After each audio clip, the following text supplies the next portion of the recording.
رات کو سونے سے پہلے آخری انسان جو آپ کے دماغ میں آ جائے وہی آپ کی خوشی اور غم کی وجہ ہوتا ہے۔ جن لڑکیوں کے ناخن نہیں بڑھتے وہ ایک پیالی میں ایک چمچ نمک ملا کر اس میں 5 منٹ تک اپنے ناخن بھگو کر رکھیں، ناخن بڑھنے لگیں گے۔ وہ عورت کبھی خوش قسمت نہیں ہوتی جس کے پاس دنیا کی ساری عیش و عشرت ہو، جبکہ خوش قسمت عورت وہ ہوتی ہے جس کے پاس اپنے شوہر کی سچی اور پاک محبت ہو۔ نظر بد لگ جانے کی 7 علامتیں ہیں: آنکھ کا درد شروع ہو جانا، سر کی جانب پھیلنا اور پھر کندھوں سے اترتے ہوئے ہاتھ پاؤں کے کناروں میں پھیلنا، جسم کے کچھ حصوں پر عموماً چہرے اور کمر میں سرخ نیلے دانوں کا نکلنا، انسان کا اپنے آپ سے لاپرواہ ہو جانا، بچوں کا ماں کا دودھ نہ پینا۔ جو لوگ آہستہ آہستہ چلتے ہیں وہ چالاک ہوتے ہیں، جو تیز بولتے ہیں وہ دولت کے بھوکے ہوتے ہیں۔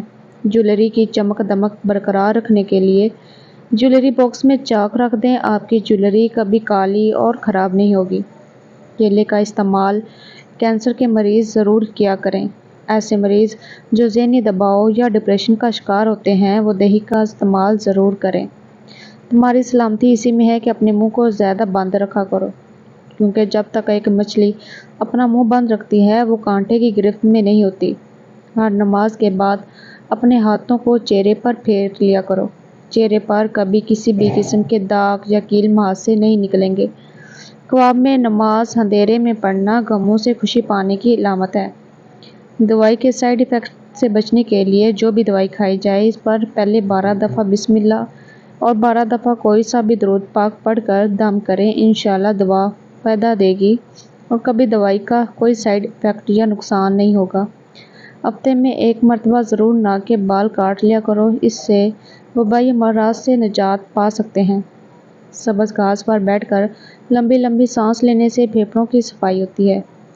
جن لوگوں کے بال وقت سے پہلے سفید ہو جاتے ہیں وہ شہد کا زیادہ استعمال کریں۔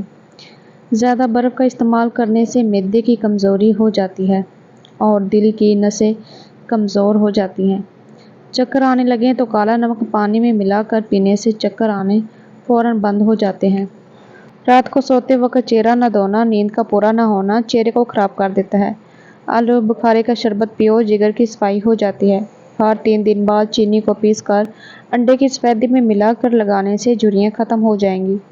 چہرے پر بڑھاپا محسوس ہونے لگے تو دودھ میں 2 دانے بادام ڈال کر نہار منہ پی لیا کرو، بڑھاپے میں بھی آپ جوان نظر آؤ گے۔ زیادہ دیر بیٹھ کر کام کرنے والی عورتیں زیادہ تر بواسیر کے مرض کا شکار ہو جاتی ہیں۔ ہلدی جسم کے درد کو دور کرنے میں مدد دیتی ہے۔ جو عورتیں ڈھیلے کپڑے پہنتی ہیں وہ زیادہ صحت مند رہتی ہیں۔ اپنے پورے جسم کو خوبصورت رکھنا چاہتے ہیں تو پٹکری کا مساج کیا کریں۔ جو عورتیں حمل کے دوران سابودانہ کھا لیتی ہیں ان کا حمل نہیں گرتا۔ جس گھر میں سبز رنگ کے پودے لگے ہوں وہاں سے نحوست دور ہو جاتی ہے۔ سونے سے قبل آم کا چار کھانے والے کی مردانہ طاقت بڑھ جاتی ہے۔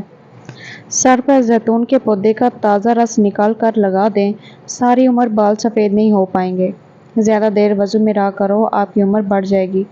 چہل قدمی کرنے سے بلڈ پریشر میں کمی ہوتی ہے اور موڈ خوشگوار ہو جاتا ہے۔ روزانہ 4 کھجوریں کھانے سے کمزوری سے چھٹکارا حاصل کیا جا سکتا ہے۔ روزانہ سو کر اٹھنے کے بعد اپنے ہاتھ سے صدقہ کرنے سے عمر میں اضافہ ہوتا ہے۔ چینی زیادہ کھانے سے وزن بڑھتا ہے۔ زیادہ غصہ کرنے سے دماغ کمزور ہو جاتا ہے۔ اپنے دل کو توانا رکھنا چاہتے ہو تو ضرورت سے زیادہ نمک کا استعمال سے گریز کرو۔ جس کے پیٹ کے اندر رسولی ہو وہ نہار منہ دار چینی کا قہوہ بنا کر پی لیا کرے۔ اگر آپ کیڑے مکوڑوں کا خاتمہ کرنا چاہتے ہیں تو آپ اس کے لیے کچن کے راستے، کچن کے دروازوں اور کھڑکیوں پر جانگ کی لکیریں کھینچ دیں تو آپ کے کچن میں داخل نہیں ہوں گی۔ اپینڈکس ایک اضافی آنت ہے جو پیٹ میں دائیں جانب ہوتی ہے اور بند ہو جاتی ہے۔ اس میں کبھی کبھی خوراک کا ذرہ چلا جاتا ہے، چونکہ یہ بند آنت ہے اس لیے جو ذرہ اس میں نکل نہیں سکتا وہ زہر بن جاتا ہے۔ انسان کے پیٹ میں شدید درد ہوتا ہے اور اگر اس وقت آپریشن کے ذریعے نہ نکالا جائے تو انسان کی موت واقع ہو سکتی ہے۔ اس سے بچنے کا راستہ سنت نبوی پر عمل کرنے میں ہے۔ جب آپ کھانا کھانے لگیں تو اپنے دائیں ٹانگ کو کھڑا کر لیں اور بائیں ٹانگ کو جیسے احتیاط میں بیٹھ کر فولڈ کرتے ہیں اس طرح فولڈ کر لیں۔ اس سے خوراک کا ذرہ آپ کی آنت میں نہیں جا سکے گا